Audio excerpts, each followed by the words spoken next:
আসলে পুরাতন টেলিভিশনে রং করা হয় এই মালগুলো এখন বর্তমানে চায়নার থেকে ইম্পোর্ট বন্ধ। এই বডি পাওয়া যায় না, এগুলা মনে করেন পুরান বডি, পুরান টিভি কিনা এগুলার বডিগুলারে ভাঙ্গা ভুঙ্গা থাকে, এগুলো আমরা ঠিকঠাক করে রং করে আবার মনে করেন এগুলো রং করে আবার নতুন করে বিক্রি হইতাছে। আসলে কি এগুলা না ফালাইয়া দিলে তো মনে দেশের লস, এই কারণে এগুলা পুরান গুলা ঠিকঠাক করে আবার বিক্রি হয়। একটা টেলিভিশন রং করতে মনে করেন বেশি হলে 1 ঘন্টার ভিতরে হয়ে যায় আর কি। শুধু টেলিভিশন না, মনে করেন এসি, তার বাদে সিলিং ফ্যান, বাসা বাড়ির সিলিং ফ্যান, তার বাদে টেবিল ফ্যান, এগুলা হয়তো বা ব্যবহার করতে যায় ভাঙ্গা যায়, লক ভাঙ্গা যায়, এগুলো আবার আমরা ঠিকঠাক করে আবার রং করে দিই। আমার মনে হয় এসি ব্যবহার করতে করতে করতে করতে হলুদ হয়ে যায়, এগুলা কালার চেঞ্জ করে হয়ে গেলে আমরা আবার নতুন করে কালার করে দিই, আবার নতুনের মতো বহুত দিন ব্যবহার করতে পারে। ঘরের জন্য আর কি সৌন্দর্য আর কি এইটাই। আসলে এগুলা হলো সব গাড়ির রং, গাড়িতে যেই রং ব্যবহার করা হয় এই রং আমরা ব্যবহার করি, সব বাইরের রং, বাংলাদেশে কোনো রং নেই।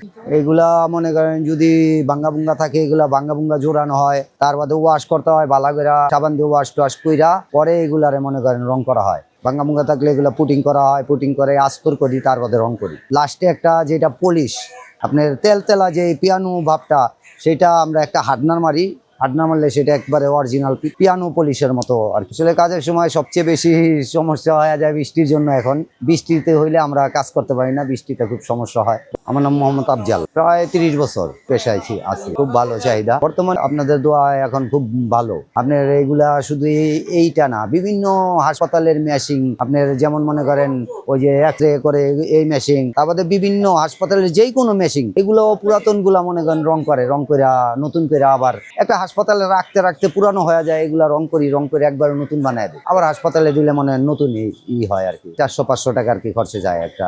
গ্রাহকদের কাছে ভালো পাই, এই জন্যই তো আর কি এটার আগ্রহ আছে, করতেছি আমরা, চলতেছি আজকে 30 বছর ধরে ইনশাল্লাহ এইটা চলতেছি। আল্লাহ বাকি সময় আল্লাহ পাক। আসলে পুরাতন জিনিস ব্যবহার করা যে খারাপ এটা না, আপনার যে আগের যে জিনিসগুলা সেইগুলা আমি এখনো পাইতেছেন না। আপনি যে আগের যে মালয়েশিয়া জাপানি যে সব মালগুলো আসতো, সেগুলা মনে করেন পুরাতন হয়ে গেলে সেটা নষ্ট হয়ে যায় না, সেটাগুলো রানিং থাকে। আপনি সেই জিনিসটা যদি আবার নতুন করে রং করে আবার নতুন করে ব্যবহার করতে পারতেছেন। আপনি যে চায়না জিনিসটা কিনতেছেন, চায়না মানে ওয়ান টাইম, চায়না জিনিসটা ওয়ান টাইম, কিন্তু আপনি যেই সব ব্র্যান্ডের মালগুলা কিনতেছেন সেগুলো আজীবন চলতেছে। আসলে ভবিষ্যৎ আস্তে আস্তে সবাই তো এইটার ভিতরে আগ্রহ হইতেছে না যে আসার জন্য, এটার গ্যাসটা ক্ষতিকারক, এখানে মনে হয় আস্তে আস্তে কিছু কমে যেতেছে।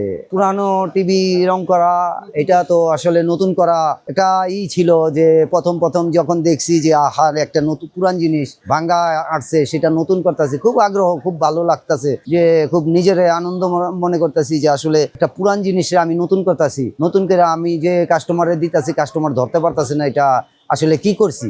হ্যাঁ, রঙের কাজ আসলে এই পেশায় আসা হলো আর্টসি ছোটবেলার থেকে, যখন পড়ালেখা বাদ দিয়ে দিছি, আইসা স্টেডিয়াম নিয়ে আসছে, আইসা এই জায়গায় একটা কাজে ঢুকাইছে, মনে করছি যে হয়তো ইলেকট্রনিক্স কাজ, আইসা দেখি যে রঙের দোকান, নিজে অবাক হয়ে গেছি যে এই সব জিনিস রং করে, পুরান জিনিস নতুন করে, দেখতে দেখতে একটা আগ্রহ, এইখানে মনে করেন কাজ করতেছি, কাজ করতে করতে শিখছি, শেখার পরে নিজেই এখন একটা দোকান দিয়া এখানে দিছিল। আসলে যার কাছে আসছিলাম তাই সে আমাদের এলাকায় থাকতো, ওনার আবার ওই জায়গায় বাড়ি ছিল ডেমরা।